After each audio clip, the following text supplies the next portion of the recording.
nakatakda ipatupad ang taas pasahe sa traditional at modern jeep. Alamin natin ang reaksyon ng mga commuter na papasa nito mula sa kasama nating si Maris Umali. Maris?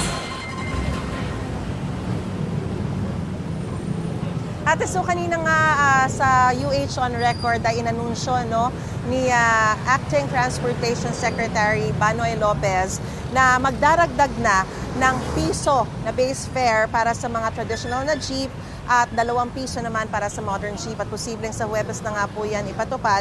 At bukod dyan, kaninang alas 6 ng umaga ay nagkaroon na naman o inumpisahan na naman yung panibagong round ng mega oil price hike.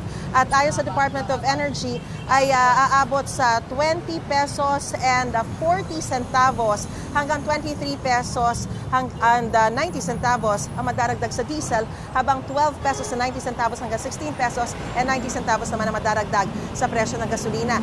Kaya dahil dyan, aabot po posible ng hanggang 114 pesos ang presyo ng diesel. Hindi lamang mga driver, kundi pati na rin po mga motorista at mga pasahero ang posibleng maapektuhan yan. Kaya ngayon, ayan, magtanong po muna tayo sa ating mga kababayan ng mga nag-aabang ng masasakyan kung ano po ang pakiramdam nila dito sa panibagong pagtataas ng pamasahe. Ate, kasi kanina lang po inanunsyo na piso ang madaragdag sa pamasahe para sa traditional, 2 pesos kapag modern yung masasakyan ninyo. So ano po ang magiging epekto nito sa inyo pong pang-araw-araw na pagko-commute? Mahirap po kasi magdadagdag allowance na naman sa pamasahe. Siyempre, mahirap. Pero wala kaming magagawa kasi alam namin may nangyayaring lahat tayo mahirapan, mga pasahero, mga jeepney driver, mahirap din po. Saan kayo magtitipid? Sa mga gastusin na lang, pero mahirap sa amin. Oh, pero ang commute, araw-araw pa rin? Araw-araw. O hindi kayo makikicarpool sa ibang yung mga kasamahan? Ay, wala naman po. Magtiis na lang po kasi wala kaming magagawa. Alright, maraming po salamat. Ano po ulit pangalan ninyo? Marieta Liwag. Thank you, ate. Ingat po kayo sa pagko-commute po Salamat ninyo. po. God bless po. Ayan po. Ito po. Ate, naku, medyo namumula na po yung mata ninyo. Oo.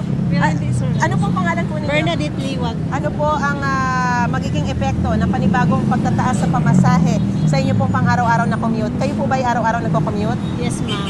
Sa amin bilang mga commuters, talagang nahihirapan din kami gawa ng dagdag pamasahe sa jeepney. Pero para sa akin, wala naman akong magawa din dahil na ano tayo na kumbaga na ang kaguluhan sa ibang bansa tayo na apektuhan na walang gas na dumating dito sa atin. Anong mababawasan? Pagko-commute o yung pagkain? Pareho. Mababawasan? Hirap. Oo. Tipid sa lahat. Ano na lang, gagawin na lang, tipid sa lahat ng bagay. Di ba? Magtipid na lang kasi hirap talaga. Ayan, ingat po kayo ate sa inyo pong pagko-commute at maraming pong salamat sa pakikipag-usap niyo po sa amin ngayong umaga. Yan po mga kapuso, sila po ay narinig natin, talagang lubhang nahihirapan, pero lahat din naman sila walang magagawa. Tayong lahat walang magagawa hanggat merong crisis po sa Middle East. So talagang higpit pa ng sinturon at mga kapuso, lagi manood ng unang hirit. Siyempre, baka malay nyo, kayo na ang susunod na manalo. So yan po muna ang latest na sitwasyon muna pa rin dito sa Commonwealth. Balik sa iyo, Ate Sue. Maraming salamat, Maris Umali. Gusto mo bang mauna sa mga balita? Mag-subscribe na sa GMA Integrated News sa YouTube at tumutok sa unang balita.